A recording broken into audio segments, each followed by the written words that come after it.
Je suis une femme et pourtant je ne te souhaite pas une bonne journée de la femme. Enfin, je vais pas me faire des potes sur celle-là. Du moins, je ne souhaite pas une bonne journée de la femme qu'aux femmes. Je suis une femme et je ne suis pas féministe. Je suis une femme, une mère, à en croire ces petites taches sur mon t-shirt en ce dimanche matin.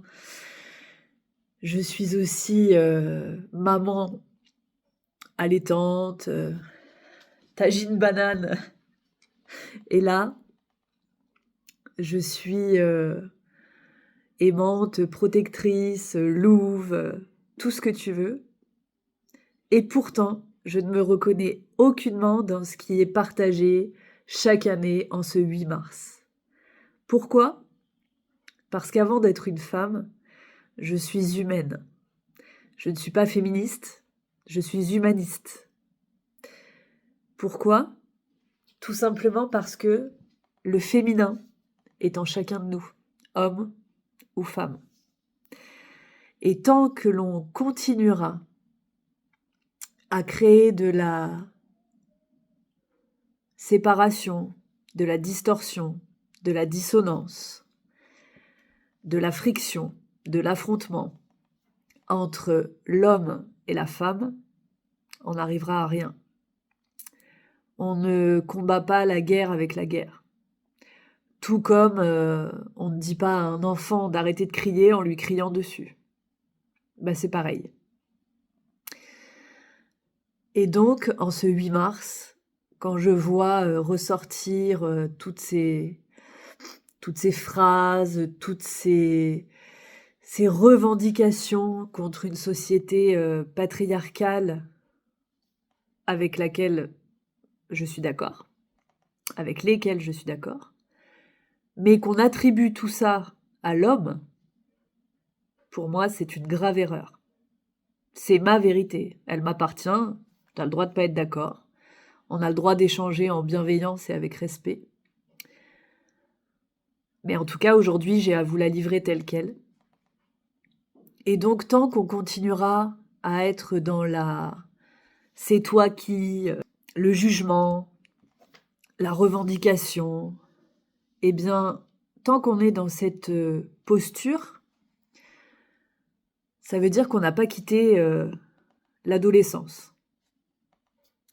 Et donc, si tu es une femme qui aspire à trouver son roi ou sa reine d'ailleurs, eh bien, tu as besoin d'incarner la femme et pas la petite fille ou l'adolescente qui revendique. Et la femme, elle ne s'oppose pas à l'homme. Sinon, comment veux-tu qu'elle rencontre l'homme? Et donc, créer cet amalgame entre société patriarcale, masculinisme, je ne sais pas si on peut dire ça comme ça, et l'associer à l'homme, avec un grand H, de manière générale, c'est une grave erreur. Ce qui permettra de rentrer dans une nouvelle ère dans laquelle le masculin et le féminin rentrent en harmonie l'un avec l'autre, en équilibre, et que cela permette le champ de tous les possibles, le symbole de l'infini, c'est-à-dire un masculin, féminin, divin, donc la Trinité, le 3, et que ces trois puissent s'assembler face à face, se rencontrer et former un 8, le symbole de l'infini, du champ des possibles, le symbole aussi de la circulation, la mise en mouvement, le symbole aussi de tout ce qui est en haut et comme tout ce qui est en bas, d'accord? Et bien tant qu'on ne sera pas dans la recherche de cette harmonie, dans cette réparation du masculin-féminin blessé, et qu'on sera dans l'affrontement, eh bien cette harmonie sera complètement impossible, complètement utopique. Alors, oui, il y a à dénoncer, oui, il y a à revendiquer, Oui, il y a nombreux sujets qui sont dissonants, qui sont inaudibles, indigestes, tout ce que tu veux, mais le responsable n'est pas l'homme. Le responsable est bien plus insidieux. Et le responsable a surtout tout intérêt à ce que le masculin et le féminin restent en dissonance, restent en affrontement. Parce que lorsque le masculin et le féminin se seront réunis, donc aussi bien à l'intérieur de toi qu'à l'extérieur, en rencontrant l'autre qui soit lui aussi ou elle aussi dans sa trinité, eh bien là, enfin, nous pourrons changer d'air. Alors aussi bien d'air AIR d'ailleurs que d'air ERE. Et c'est à mon sens une grave erreur que d'associer toutes ces dérives patriarcales, déshumanisées, les féminicides, la pédocriminalité, tout ce que tu veux, à l'homme. Ce n'est pas l'homme qui est responsable. Non, vraiment pas. Par contre, les responsables ont effectivement tout intérêt à ce qu'il y ait cet amalgame qui perdure, puisque cet amalgame crée la scission et donc nous empêche de nous réunir, de nous unir et d'entrer dans quelque chose de puissant.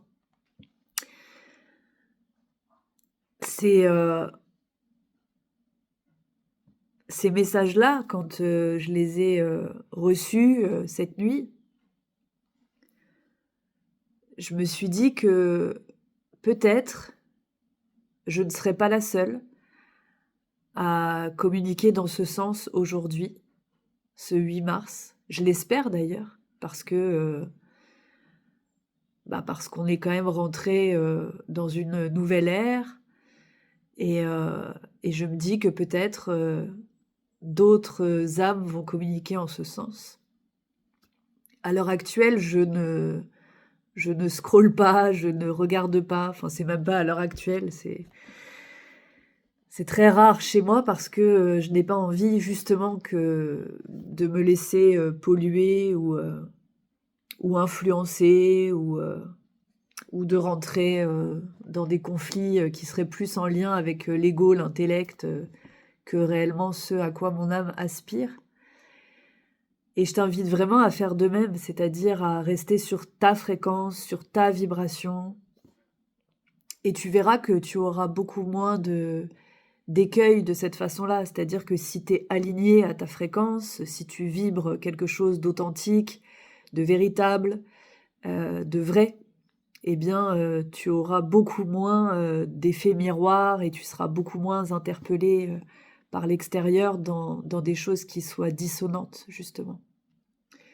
Et c'est vraiment ça, le chemin vers la paix, vers l'apaisement, vers la sérénité. C'est de pouvoir s'aligner à sa propre fréquence, mais ça demande aussi de quitter la posture de victime, la posture du personnage uniquement, de l'ego, des blessures, pour pouvoir prendre de la hauteur, de la distance, du détachement. Et ça demande un vrai travail sur soi et ça demande de ne pas être sans cesse dans le jugement de l'autre, dans la recherche de la responsabilité chez l'autre constamment.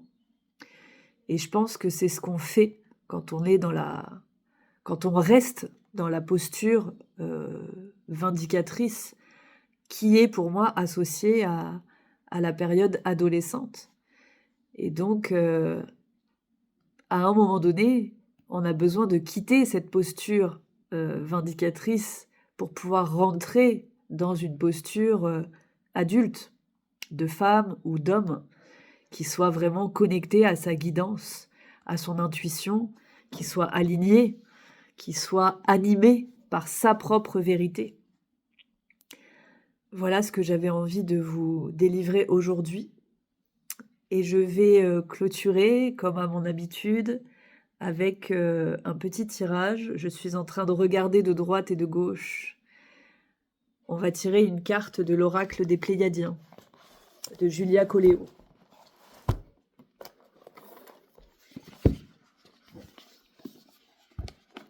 Magnifique oracle.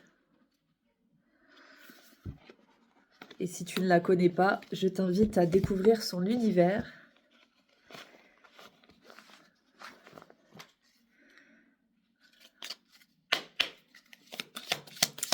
D'ailleurs, quand tu ouvres la boîte, il y a marqué « Tu es un être magnétique, rayonne, brille, illumine ».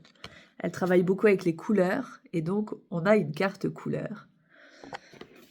Et d'ailleurs, en cette journée du féminin, que je souhaite magnifique à toutes et tous, eh bien nous avons une couleur on ne peut plus féminine, qui est, je pense, c'est fuchsia. Le rose fuchsia ou magenta est une couleur unique qui possède des propriétés extraordinaires, tant symboliques que thérapeutiques. Représente tout particulièrement le besoin d'amour, d'affection, du lien d'interaction, le besoin d'être et d'exister, tout comme le besoin de jouer ou de rêver. C'est la couleur inconditionnellement féminine. Le rose magenta nourrit, cicatrise et protège sur le plan émotionnel.